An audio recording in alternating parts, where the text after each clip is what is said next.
Татарстане, в столице Татарстана, Казани, продолжает набирать обороты 45-й мировой чемпионат мира по профессиональному мастерству WorldSkills. Стартовал он 22 августа, а завершится во вторник. 1300 молодых специалистов соревнуются в 56 компетенциях. Это строители, повара, программисты и многие другие молодые профессионалы. Все они победители национальных соревнований по стандартам WorldSkills. Северную Осетию на чемпионате представляет студентка Северокавказского аграрно-технологического колледжа Дзыраса Загалова. Она нас держит в курсе дела.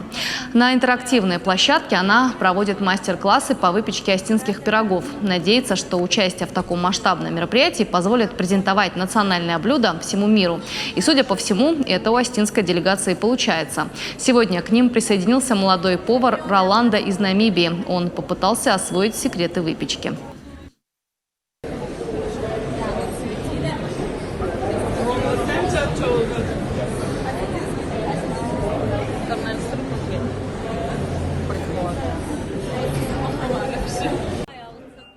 Дзыраса Загалова также рассказала, что спрос на остинские пироги на чемпионате огромный. И если по традиции пирог делят на 8 частей, то тут, чтобы всем хватило, приходится резать на 16.